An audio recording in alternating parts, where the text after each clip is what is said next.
Zan, you should have gotten a authentication code. Would that have arrived by email? Or text. Your text. You would have got a text. Oh, here it is. It comes both ways, right? So 1464. Do you need that? Already got it. Okay. Yep. I am in. And we do not have, it doesn't appear, Crystal, the blur. No blur. Okay, give me 1 No. second. No blur. No problem for that first page. And I don't even think Mercury is in retrograde right now. Jacking up all the communications. So Zan, tell me, what is going on? What's happening? What's the rock in your shoe, my friend? Okay, so for me, I've been around the block, and most of my business, is by referral. I'm a by referral only Joe Stumpf friend for 23 years. So every once in a while, things look bleak and say, oh, I got to get some leads. So I'll come back to this, and I'm a cherry picker because in our market, I must say, it's very tough. I as an exercise last night, I thought, does anything sell for under 300,000? Just as a matter of interest. Does anything even go on the market under 300,000? There is. Actually, there have been a few sales. There were 14 sales in the last 60 days at under 300,000. But they were all very impossible. Most of them said, you can't get normal financing, you can't get insurance. So let's not waste any time on that. It's very tough.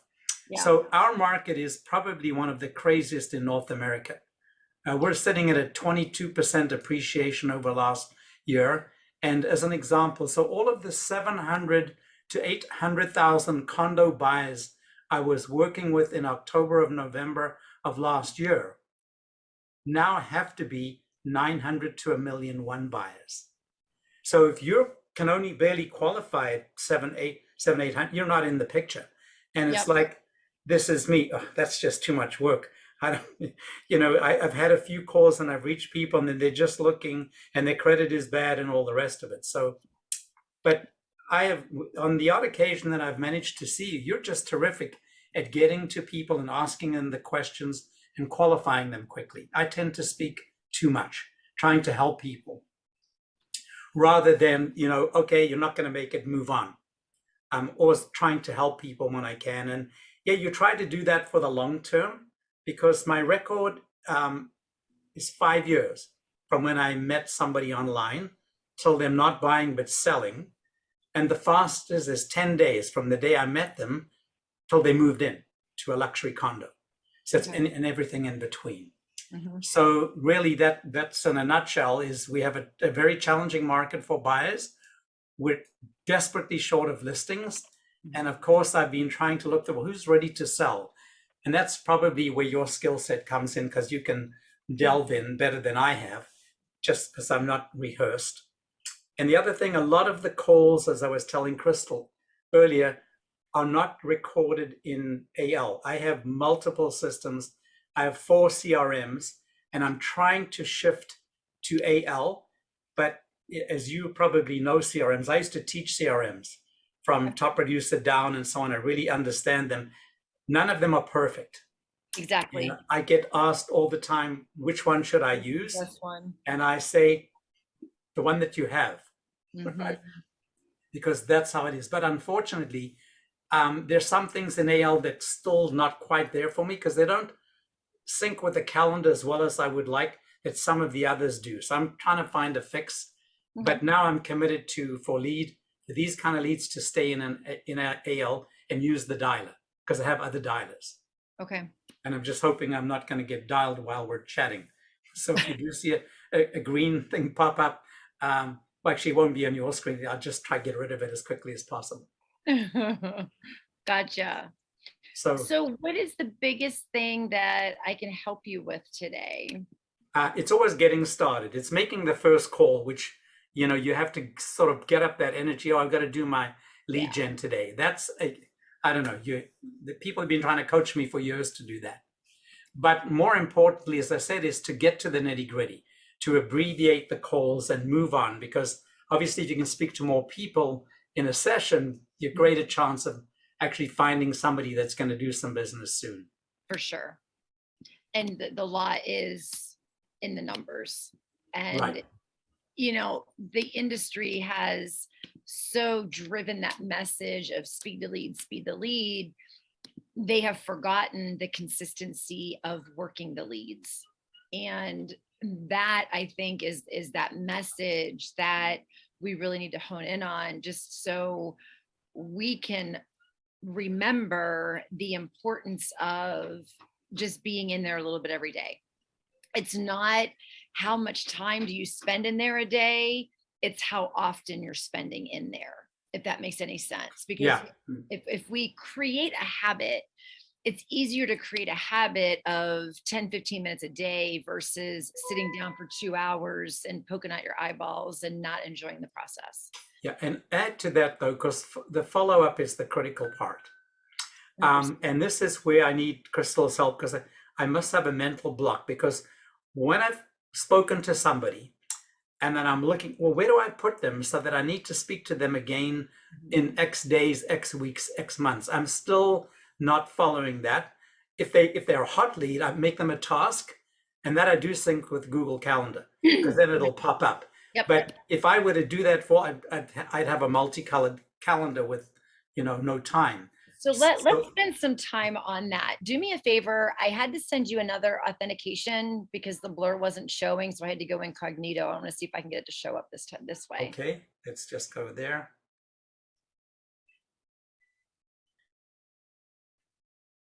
What's the number? It's 2831.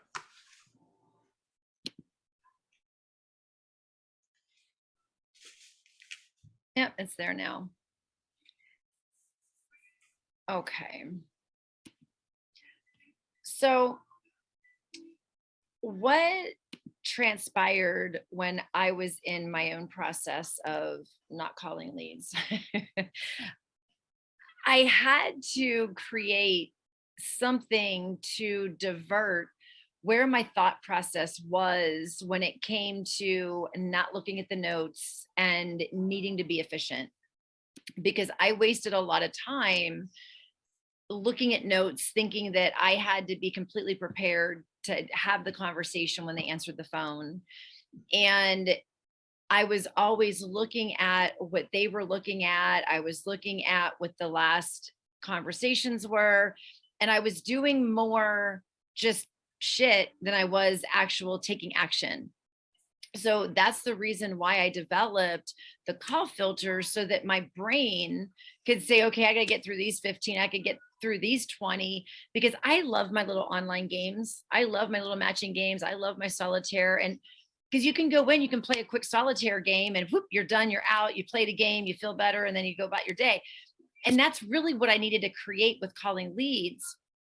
What happens is when we're having conversations, we get so excited about having the conversation, like, whoo, I slam dunk that one, I'm going to close them. We put them into a reminder. And to your point, we don't follow up, or we see it and we don't know how to follow up. We look at the notes and you're like, why am I calling them today? What am I going to say to them? And we talk ourselves out of why not to follow up with them. So the follow-ups are really a twofold situation. First off, we have to make sure that when we are putting somebody into a reminder follow-up task, that we are consciously knowing that is our absolute future pipeline. Because we'll treat it very differently if we know we have a 70% chance or more of getting them to the closing table. Because let's face it, following up just isn't sexy. It's that challenge of the unknown that we get attached to when we're calling leads, because we see a lead come in and we're like, oh, that might be my next closing. They might want to go look at a house today. They might want to put their home on the market today, which honestly, we know is like a best chance in hell. It doesn't ever happen, right? But it's the challenge of the unknown. So that's why the follow-up and nurture process is a little bit more mundane, because the challenge isn't in the unknown. Now it just becomes about, when are they ever going to buy? When are they ever going to sell? Why do I keep following up with them? Because to your point, they could be a year, 2, 3, 4 years out. But if we change our mindset and really focus on every phone call, instead of treating every phone call as a conversion, treating every phone call as, I'm ensuring my future in this business, because every phone call that I make, I have the potential of feeding my pipeline. So if we start looking at our reminders and our tasks and our calendar as our future business, the more we have there, the more comfortable we should be sitting, knowing that our business is sustaining itself, if we're going to be doing the right things. Does that make sense whenever I'm talking about it in a different light of how we think about our reminders and our follow-ups and our nurtures? Yeah, 100%. Because when you first started describing the scenario, you described me exactly. That's the nitty gritty, the details. I like to know, what did we say the last time, etc. What were you looking at? Yep. Yeah. 100%. And it's funny when we're on a phone conversation and we get all of their information. They're going to be moving to Toronto because of this, that, or whatever. They have children that are going to be graduating from university, and they really don't want to start the process until they're out of school next year. But I really want to pay attention to the market. I want to know what's going on. I want you to follow up with me every couple of months. When we set that reminder and it shows up on our calendar and we look at it, we read the notes and we're like, what am I calling this person for? Why am I calling them? And we have to remember that these leads, even though they're exclusive to you in your dashboard because they went online and searched and landed in your dashboard, they're certainly not exclusive in other agents' dashboards. Mm-hmm. Because we can't help what a person's going to be doing at home by Googling or going on Facebook or wherever they go to online. Everyone's just searching, and more than ever right now, we have longer queue time with buyers that are searching because they can't get under contract because the inventory is so low. So we're seeing more people searching that have agents right now. And my opinion on that is, they say they have an agent, but are they going to have an agent when that property becomes available? Because now more than ever in my coaching career, am I seeing the frustration of real estate agents. There are so many agents that are frustrated with the buyers right now. Nobody wants to work buyers because we can't, if we find them a home, we can't represent them properly because they have to overpay for a home. And B, how much has our income per hour changed in the process because of how many homes we got to show, how many contracts we got to write, right? We get paid for what we close, not for what we do. So in my opinion, I don't know these people that are saying that they have an agent are truly going to be with that agent whenever the time does come, because there's so many agents that are so freaking frustrated that don't want to work buyers, and they don't know what to tell these buyers when there's no homes on the market available for them to purchase. So this is a great time to really be having high-level conversations and building our queue. So it really does become about, what is my value proposition that I can bring to the table that is different than the conversations they're having with anybody else? So that comes to the very first conversation, that comes with upcoming conversations on our nurture. Because even though we know exactly what's going on with the market and the frustration that we're having, a lot of the people that aren't buying right now don't really understand what's happening, nor do they care to know, nor do they even need to know. They're just seeing what they're seeing online and they're not ready. So they're not in the everyday to day.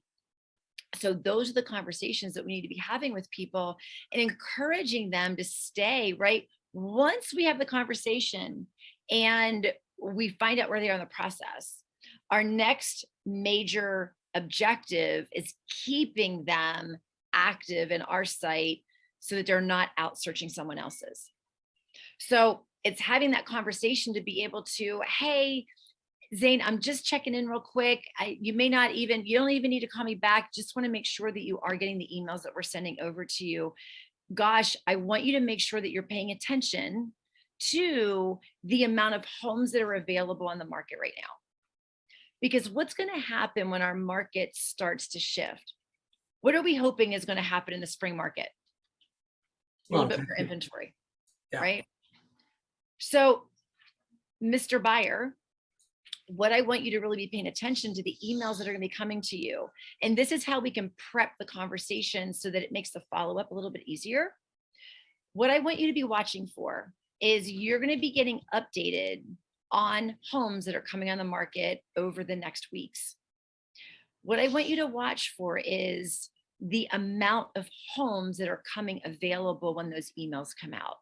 Right now, there may only be 1 a week or 2 a week, but as we're moving into the spring season, start watching for more homes to be coming available. And what that's going to mean for you is there's going to be a little bit more buying power than there is right now. Right now, because there are no homes, buyers really have lost the leverage in that ability to negotiate because we're in such a strong seller's market. It's educating these people in the process. We forget, Zane, that they don't know. We think everybody knows what we know because we live it, eat it, breathe it, drink it. But these people that are online looking really don't know the depths of what we're dealing with. And they love being empowered with these little stories. And that's helping them to understand why they need you. And if we can pull out stories of buyers that are frustrated with the market. I was working with this one buyer and she had been working with legitimately 2 other agents before they found me. And the process that was happening, the first agent that they were working with wasn't even showing them the right homes. They were in a completely different market, not even showing me or not even showing them what they really wanted. And why weren't they? Because the agent was afraid to have the conversation to tell them that the homes that they were looking for did not exist in the location they wanted. So they just kept showing them in the wrong location. The second agent they were using, they got everything nailed down. But then when it came up to writing offers, they weren't able to position them properly, and they lost like 5 homes. My job is to make sure that we're going to meet your expectations and explain to you the process and really help you position your offer properly. But we have to have the confidence that we're going to be able to position that, which comes to our affiliates. Do we have a lender that will give us aggressive pre-approvals?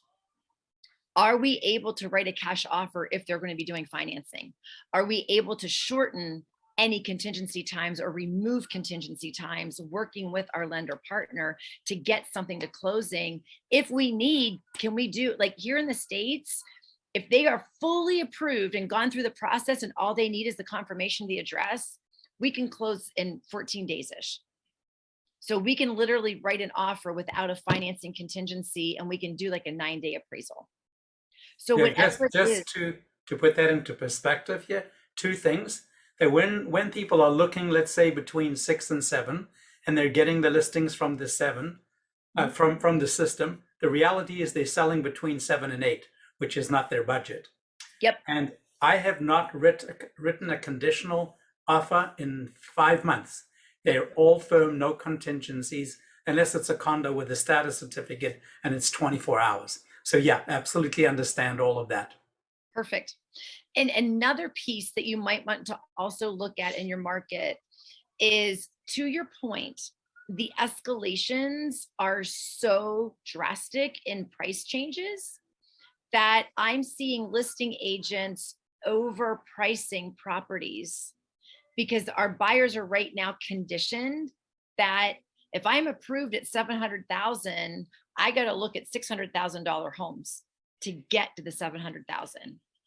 So they're not even looking at homes that are legitimately in their price range.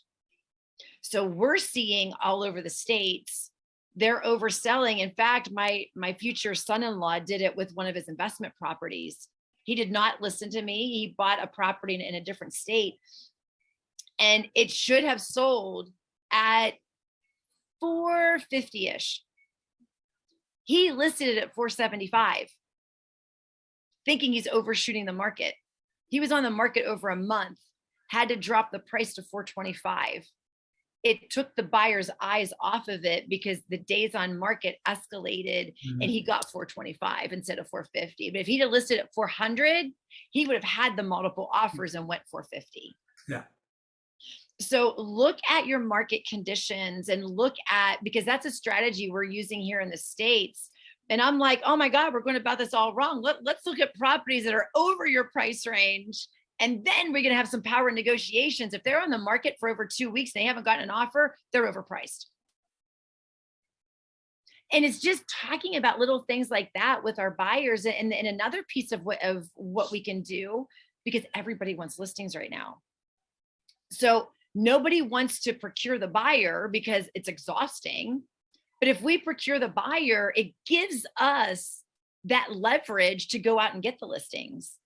Because now we have somebody that's ready, willing, and able. They just don't have the house.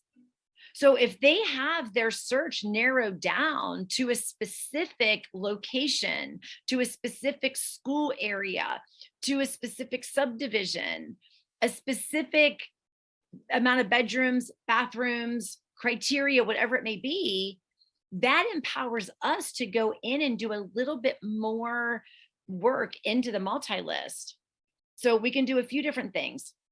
We can hone in on those particular locations and pull up homes that sold 5-7 years ago. They have, how much equity does somebody have if they bought 5 years ago? Oh, huge. So going back into your multi-list, looking at the people that bought 5 to 7 years ago, because that's usually the turnaround time that people are going to start selling or thinking about selling, is in that 5 to 7 year range. So if you pull the listings of people that bought then and go through the history of ones that have not sold in those 5 to 7 years, you have a whole list of potential sellers that you can now market to and say, hey, I have a buyer that is looking for XYZ. Have a letter from your buyer or write in what their situation is on why they are wanting to purchase or why they need to purchase. And say, not sure if you know how much equity you have, but I would love to talk to you about how much money you can actually make in today's market with my buyer. So use your buyers and tell your buyers, right? This is what I do for my clients. So the agent that you're working with, are they searching for off-market properties for you? And I'm like, no, what are you talking about? Well, this is what I do. So even take that a step further and really zero in on the properties. If they have a specific amount of bedrooms, bathrooms, age of home, you can research all of that and really narrow that search down to be very, very particular in hopes of getting a listing. So there's data, and I don't know what data you all can use in Canada to get phone numbers, but sometimes you can cross-check addresses and get phone numbers. So you have your address list that you can mail to, then you can create that phone number list and also call. And then you can also door knock if you would. It's not as sophisticated here because a lot of people have given up their home numbers. And home numbers you could get, but cell numbers, difficult. Very challenging. Yeah. Yep. So that's where it would come down to door knocking. And when it comes to mailing, jumbo postcards, in my opinion, are just a thing of the past. Because the one thing I learned when I did mailings, the person that is the decision maker in the house is not the person that gets the mail. So by the time the mail gets the decision maker, all the junk's been thrown away. And the decision maker never gets what they need. So you want to put it in an envelope that is eye-catching. a priority envelope, right? A card, an actual like card. Everybody opens cards that are personally addressed.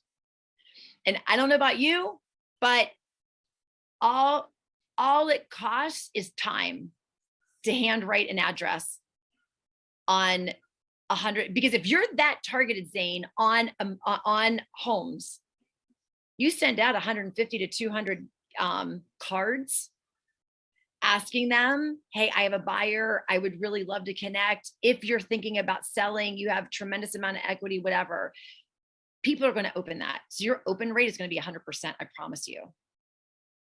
And it's going to be so targeted. I promise you, if your value proposition in that card is strong enough, you will get phone calls. Guaranteed. Mm-hmm. Send out cards. We do that. Yeah, there you go. Send out cards is very powerful. And you don't have to sit there and handwrite it, right? Right. It already looks handwritten. I think that even if you were to take, even if you wanted to do unaddressed, but making it look like they have to open something, right? It's not just this flyer that's in there thing that we all toss aside. Like people like to open some, oh, what's inside, right? So if it's attractive enough on the outside that makes them want to open to see what's on the inside, or you leave something in here on the front of the envelope that indicates that, then that would be your, I guess, your faster way of unaddressed ad mail. That would probably have a higher open rate than just a standard postcard. Yeah, it cannot be in a bill size envelope. No. It has to be in this size envelope, right? Yep. This is a send out card, just by the way. Yep. Been using it for 14 years. So yeah, that's amazing. It is. So, and we've done research on that, because if it's a bill size, it just gets put in that collection. 100%. Yeah. Yeah, absolutely. And, you know, and that's where now more than ever, in my opinion, it's easier to convert by having these conversations, because it's so easy to just throw the buyers away right now and just go, oh my God, I'm just so sick and tired of working buyers right now. But if we look at the problem and we become solution oriented, it changes the game. It's how can I take my problem and really make it a solution and monetize this? And this is really the best way, because these buyers are going to feel a little bit more committed to you than they are anybody else. Because if they see the mailers that you're putting out and they see the time that you're spending on it, I have my agent, she sent me on Sunday, she just had a video tour. She had a video tour with our clients that are in Texas. They want one specific neighborhood and one specific neighborhood only. And their home, they have the photos done. Their home is ready to go on the market in a nanosecond. We went into a gated neighborhood and door knocked, and she has been mailing them diligently. And she got a phone call a couple weeks ago. This couple told us, we have an agent if we do choose to put our home on the market. Okay, that's fine. Have your agent reach out to us, because our clients want to buy and they're willing to pay. Well, they didn't reach out to their agent. They reached out to my agent and said, hey, before we contact our agent, we wanted to reach out and talk to you about putting our home on the market. Are your clients still interested? What price are you looking at? And she was going and doing a virtual tour last week with this method. It's not a get a listing quick solution, but we're doing everything we can. And that's just one neighborhood. We could do that with multiple neighborhoods. And it's, where do you want to exhaust your efforts? And especially right now, we can be beating our heads up against the wall on, we're looking at buyer leads and we have thousands of them in our database. Well, oh my God, if every single person in that database can't find a home, that just gives us that recipe to go out and get the sellers, get the listings. Never can guarantee that marriage is going to work, but if we're strong enough in our presentation skills and we're strong enough in our confidence to be able to convert, it's a no-brainer. So it puts calling leads in a different perspective. It puts conversations in a different perspective. Hopefully that did it light a little fire? Did it excite you a little? All reminders of all the things you know you need to do and you don't, you forget. So thank you. Yep, absolutely. Yeah. And it's, it's that thing where we just get so frustrated and it's just, you're like, oh my God, I gotta call these freaking leads, right? Or I gotta call these people. And it's we get in those ruts when things aren't going well. And our brains just go doom and gloom. And it's difficult to get out of that space to do what we know we need to do. So to your point on cherry picking, what do you do when you open up your dashboard? What do you do when you go in there? Like what's your typical habit? I mean, aside from looking for a real email and a real phone number, because I'd say 20 to 25% are incorrect numbers, or they're just numbers that they've put in. Because you see from the text, this is not my number. So that's the first thing. Check, they look legitimate, great.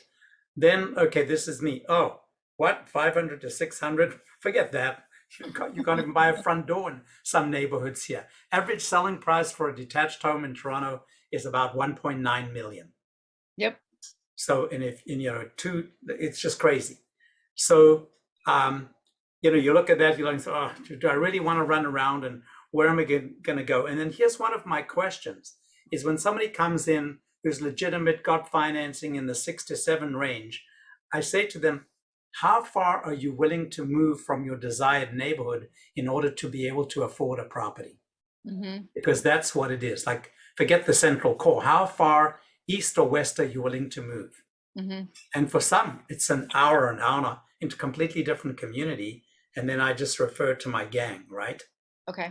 So, so that's it. So that's really been kind of the laziness. So if somebody's in like $1 million to $1.2 million, oh, you got my attention, right? Now let's see if they can afford it. And then unfortunately, a lot of those were not good phone numbers in the part. And then I think, oh, it's not worth it. And then I forget to do it. Then I have to call Crystal every few months, and she gives me a shot in the arm, and I get busy again. So let's just talk about the bad phone numbers for a minute, because they're actually my favorite. Think about the bad phone number person. There's only 2 reasons: they did a typo, or they genuinely don't want to be contacted by phone. If they purposely gave you a wrong phone number, they're doing that in every other website that they're logging into. So they don't have anybody calling them. And every agent that has bad phone numbers in their website, ignore those leads. To your point, right? Unless they're over $1 million, then I'll send them an email. So I tried to reach you at such and such. Unfortunately, we couldn't connect. What would be a better number for me to reach you at? Yep. And again, if as you say, if they're going to do something, they'll respond. What I have started to do, but I've been lazy, is sending them a video email, because that's more personal and so on. And you either scare them off because they don't like your face, or they'll call you because they do. Yes, exactly. And it takes more than just that one email, because why it's so important to be in, I'm going to say, like, shaking the leaves off of the trees all the time on our dashboard, is we don't know when that opportune time is for the person that's been looking at homes for the last days, months, years. Mm-hmm. We don't know what day Christmas is for them, right? The only way that we can position ourselves to get lucky is if we're having enough conversations. Sorry, I have a little puppy that we just got. It's like 4 pounds. I heard chewing on something. I just want to make sure she's chewing on.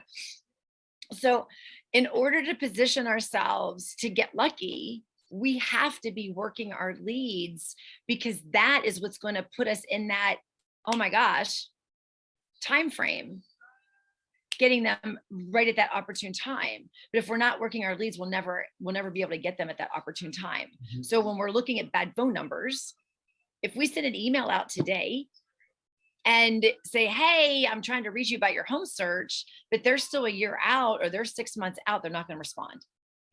So working those bad phone number leads periodically to get lucky, even though they didn't respond to you today, they may in 3 months, they may in 6 months.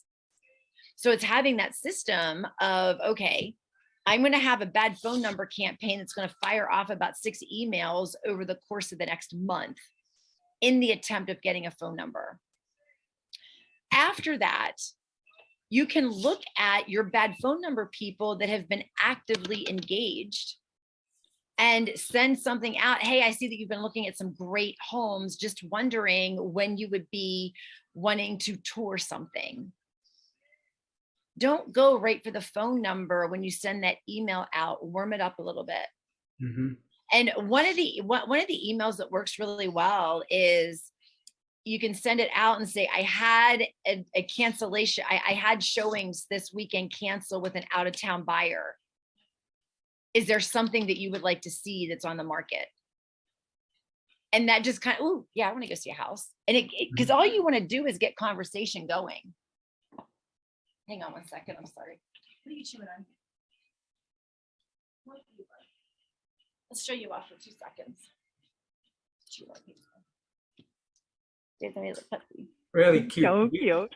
We've got one of those that's 5 pounds grown up 3 years. Yeah. So cute. Cute. So your bad phone numbers can be very valuable if worked properly, and you don't have to call them. You can just do mass emails. Was that helpful with bad phone numbers?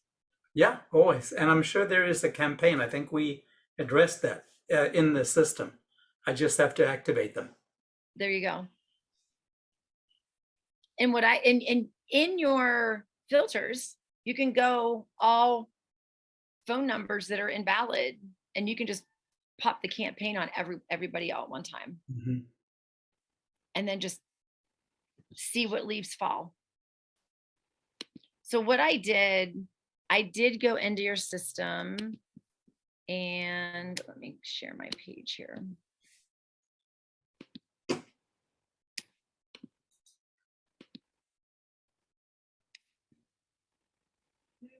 So when I cherry pick, I like to cherry pick with the highest opportunity. And I know that you're definitely price driven for sure. I totally get that. That's something I honestly don't even look at, because I like to have fun just with the numbers. I'm like, okay, I got 100 people here. How many can I get through? Right? How many, like, how can I take the 100? How many conversations can I have with these 100 people? How many am I going to confirm as a bad phone number that I haven't confirmed yet already? And how can I get this list down to like 60? That's more my game than I got to convert a buyer. That's just what I have to tell myself to make it exciting. Because if I sit here and tell myself I have to call 100 people to try and get an appointment, it just doesn't excite me, because it's not going to happen. Mm-hmm. Right? That's what my mind says. It's like, oh yeah, right. You want an appointment? Well, no, my leads suck. Like, yeah. These leads aren't right. That's what we tell ourselves. So I'm like, I don't even set myself up for that. I just want to play the game. I just want to put my quarter in the slot machine, pull the lever, and see what happens. Mm-hmm. You may spend a shit ton of money and not win anything. Yeah. or you may put a quarter in and hit the jackpot. You never know. And that's the fun of this, if we can work it that way. So the slot machine, after you get it set up, so my priority list has gone from people that you've never spoke to, not set new lead, tried to contact. We don't know if the phone number is valid, or we've confirmed that it's valid, and they've been active over the last 30 days. So this is a list of 100 potentials. I'm not even looking at price. Right. We can look at it by who's registered. And this is what I love, because if they've been active over the last 30 days, I want to show the most recent first, and we can sort it by when they registered. No, actually, I'm sorry. I want to do most recent last. Because if the longer that they've incubated in my system, I feel the better the potential. Yep. Oh, this is fun. Yeah, and these phone numbers aren't yet confirmed. So this list of 100, if you save this list and it's 100 people, as soon as you move people out of not set and contacted, or as soon as you mark them as a bad phone number, let's say we call this one, it's a bad phone number, you're going to be down to 99. You call this one, you have a conversation, you're going to move her to contacted, you're down to 98. That is what thrills me. That's what excites me. And then to be able to sit here and go, oh, freaking 2013, they just had activity 9 days ago. Look at Yeah, that. actually, I've been in touch with them on and off in the other system. I have to bring it over. Okay. And What about this one? oh, that one is really strange. From years ago, I met them, and she's in the system, and it's really odd. We should move on because it keeps sending me an indication that she's going to be selling the property. She's still a tenant. So yeah. Next one, I don't. David So is actually my mortgage broker partner. He's just in the system we play. That's somebody that I've spoken to actually, Estorina. Mm-hmm. Yeah, Brian Green was pretty nasty. Nasty meaning what? Being just very unfriendly on the phone. It was like, okay, I don't need that today. Moved on. And how long ago was that? Again, difficult for me to say in here because it Why would not? have been in the other system. Okay. I'm up for Like that. Beverly's like, I'm gonna call him. Yep. And there we go. It's just really slow. I hope the connection's okay if he answers.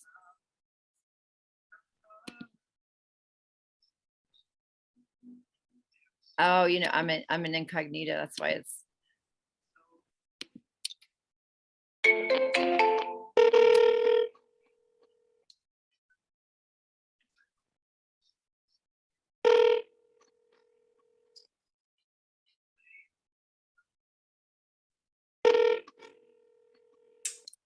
Actually, I may be confusing him with another Oh. Green. Hey, Brian, Yes, this is Beverly. I'm just doing a quick check-in.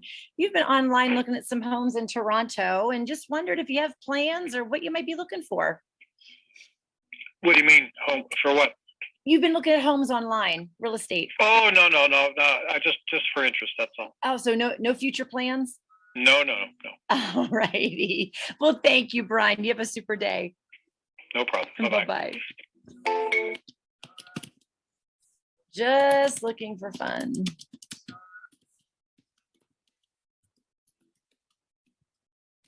It's actually not the person I was thinking of. This Okay. person is on my other program called Getting Listings. They receive those postcards you alluded to, Mhm. not with equity, but you know, we've got buyers, etc. And yeah, not interested in moving. All right, so let's tag him.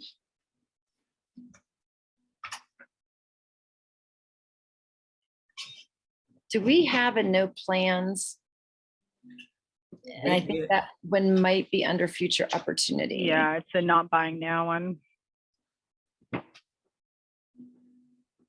Because I did have a new tag that was no plans. I have so many tags here. I spend so much time looking. Okay, for so my tag. so this is good that this is coming up, because the reason that we have these little FOs and the C and the LL, that is to keep them all grouped together. Right. So that we don't have to always look. So buy or lost up here, there's no real way of converting this person.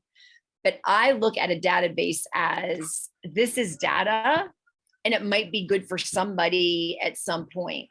So all I want to do is keep them out of my call bucket of priority, because if I've already talked to you, it's like I'm putting you on the shelf in a store of an aisle that I never go down. But just in case the buyer lost is there for us to organize the conversations that we've had. So I look at him as, and I don't even see buyer lost, not interested. He actually was a seller lead. Okay. Yeah, initially. Okay. And I offered to put him on or got him to go on. Not selling. So and I don't know why you have two, not selling, not selling. It's because we downloaded a bunch of, it's a bug. Let's just put it that way, because he had them all in his system when we added them, and then we updated that feature. And then now it's duplicating some things. So that's okay. Why. Yeah, the ones that all matchy colors are the ones that were originally there. And then, Okay, I'll just do both of them so that I have to go in and clean some of that out and delete them. Right. Yeah. That's why I just put both on there so there was no margin of error. But the fun thing is, we now took that list of 100 down to 99. Yeah. Right. So when we have fun with just organizing and we're not thinking about the conversion, that's where my high comes from. It's like, ooh, that's one lead that I got organized. It's I don't know, like whenever you think about unstocking and putting things on the shelf, it's like spring cleaning your closet. It just feels good to purge. And that's how I look at calling my leads. It's like, I'm just jumping in there and I'm just purging. I just want to know where you are in the process so that I can move on and I can keep my list of priority leads. Because the more conversations I have, the more I'm positioning myself to get lucky.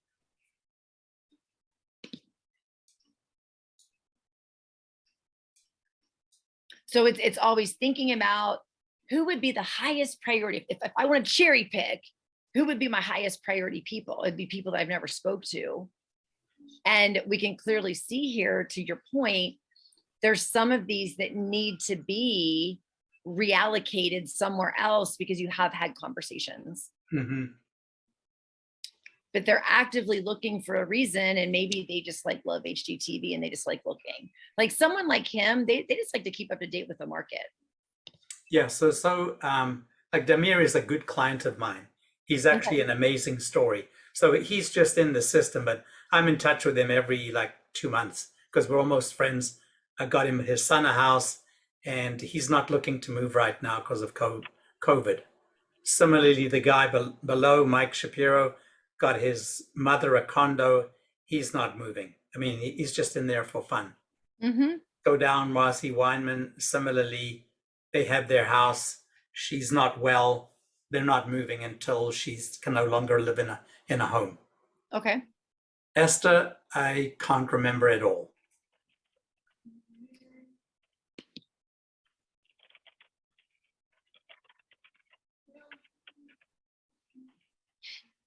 Oh, only 2,000 and something days. She's bound to be ready.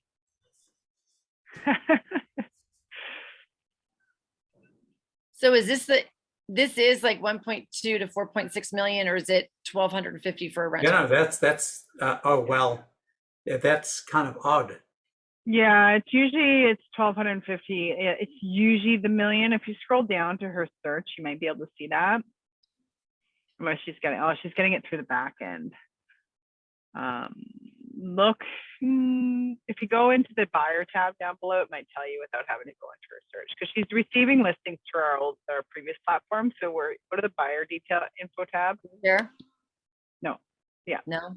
Yeah, that one. Yeah, okay. Sorry. Doesn't have, So yeah, it's tricky to look from here because it's set up through the old system. But if you go into the more details, it'll show you the price point of the homes. You'll see if it's a rent or a sale. Yeah, they're million.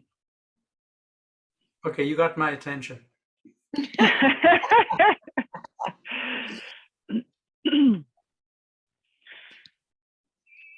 she's buying a home like that, she probably has something similar to it to sell, maybe, unless she won the lottery. Or she's looking for her children. Hmm. Gosh, I wish I had parents like that. Yeah.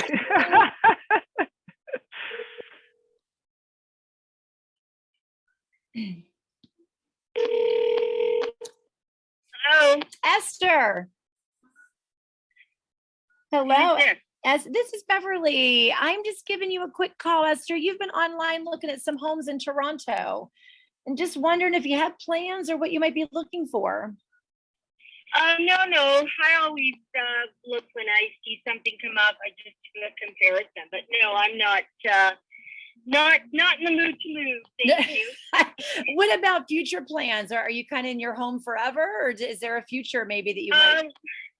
No, I'm not a condo person, and right now I can't see moving for quite a while, so Yeah. I've still got time to stay there. So far, not moving. All right. Well, Esther, no big deal. You've been getting some emails from Zane. I am going to. I always look. Yeah, perfect. Well, I'll just make a note in here that there's like no plans and continue looking away. Okay. Let us know if you have any questions. Okay. Great. Thank you. Bye-bye. Okay. Bye. And then I'm like, I said Zane. Is it Zane? It's Zan though, isn't it? Zan, yes, Zan. It's amazing. All the Americans, including Joe Stump, after 23 years, keeps calling me Zane. But it's Zan. Yeah. As soon as I said, I'm like, I think it's Zane. I think it's Zan. Zan, yeah. Just abbreviation of Alexander. Oh. So that's it. So think about that, Zan.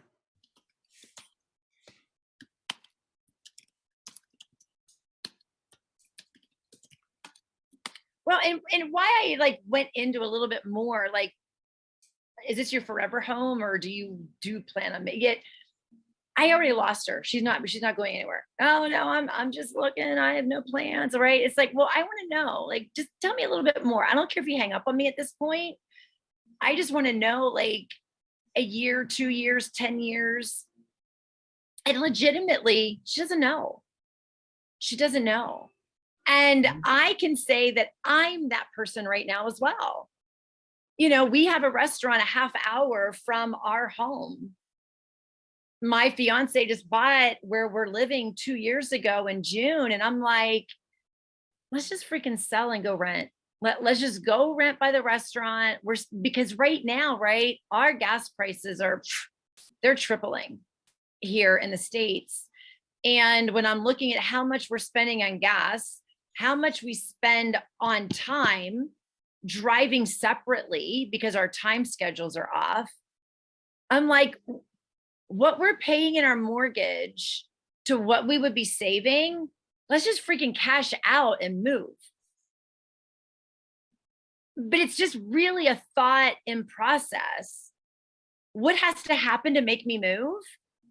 A really damn good rental has to come on the market to go that I could not turn away.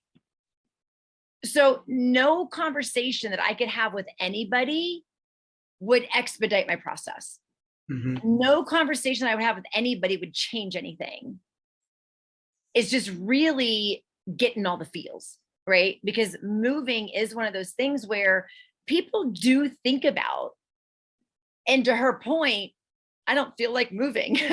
I love this. Like, I don't feel like moving. I'm like, I hear you. I don't feel like moving. We just did it 2 years ago. But there's a want, there's a desire. And with her, I think the same situation, right? There's a desire for change, but what's that reality? And why it's so important for us to communicate with leads. And this is why I love categorizing them, right?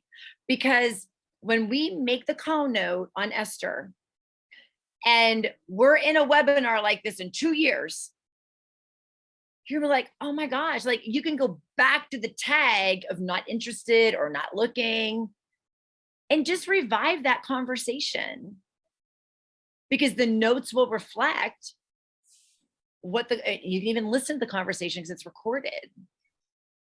You just never know what's going to happen. But if we're not having those conversations, we're not positioning ourselves to be at the right time.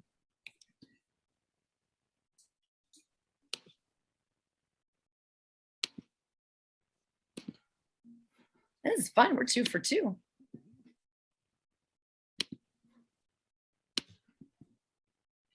Now, was she, do you know, can you tell if she was a seller lead or if it looks like she was a buyer lead, yeah? If you go down, you'll see her Yeah. lead type, how she came in.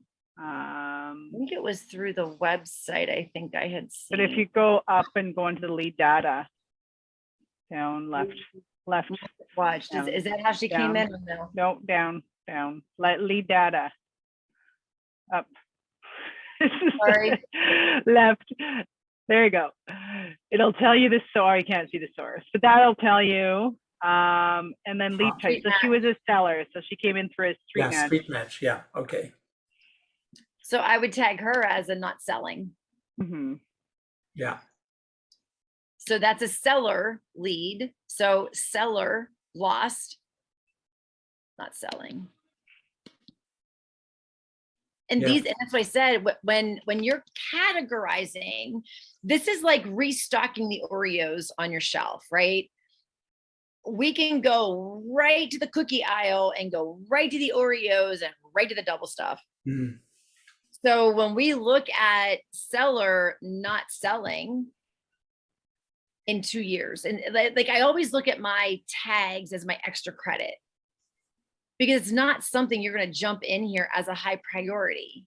But if you have a cancellation, you can always go back and pull the people in your tags 6 months from now, a year from now.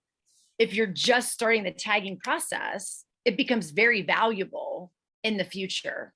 Right. Because when you pull everybody that's not selling, you can see when that phone call was made, and you know when you made that phone call, that's when you move them and put them in the tag. And if it's been a year from now and you see that they were just looking like 3 months ago, hey Esther, you know, it's been a year. I'm just wondering, anything changed? I see you're still looking. Are you curious about what's going on with the market? Yeah, and what I just noticed is she's been in there so long, she's not getting my weekly market watch. I send out a commentary on the market every week to about 3,000 of leads. And she was in even before I put the AL people on that. So it's a must, because my last commentary was, if you're selling, you should be selling now, because things are going to change. Whole world is upside down. Sure. Interest rates just went up today in Canada. I think they bumped up here too. I know my fiance is looking at refinancing our investment property, and we were on our way to work this morning. We were on our way to the restaurant this morning, and he like changed the radio station because he's like, I don't want to hear about interest rates going up. So I think, so you see how we now have it down. We had 2 conversations. We have it down at 98. Yeah. It's just a fun game. Yeah, you make it fun. You have an amazing approach. That's why it's wonderful listening to you. Yeah, just ask people. Say, hey, I saw you're online looking. Just wondering, do you have plans or what you looking for? And they'll tell you, or they'll hang up on you. Yeah. Next.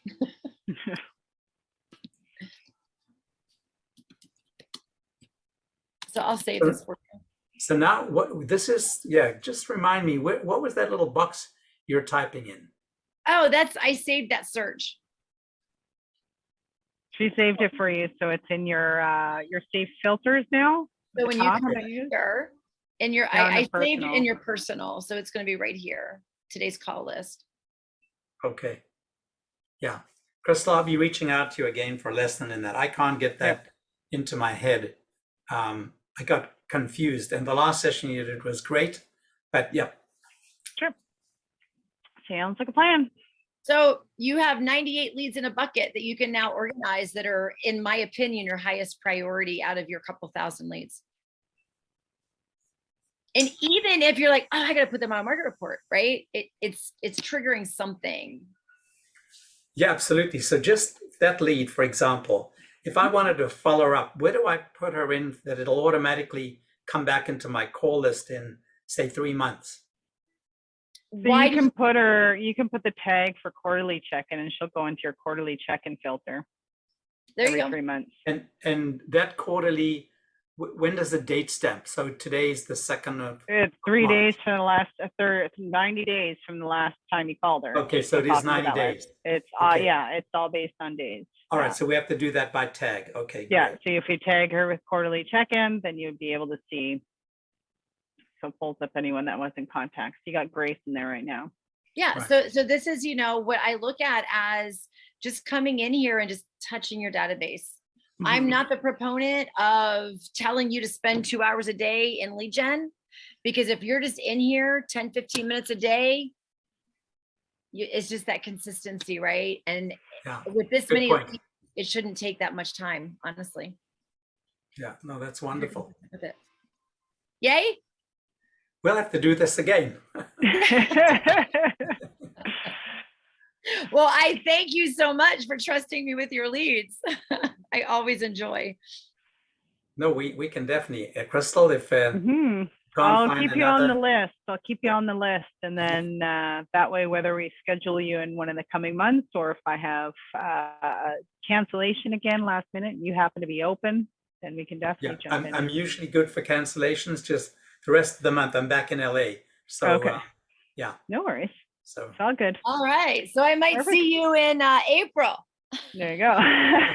yeah, it could be absolutely. Could very Be a well be. pleasure. Thank you. Thank you. Really so appreciate much. Awesome. it. It was a pleasure. Thank you I'll both. see you in a couple weeks. Sounds good. Thanks, you too. Okay.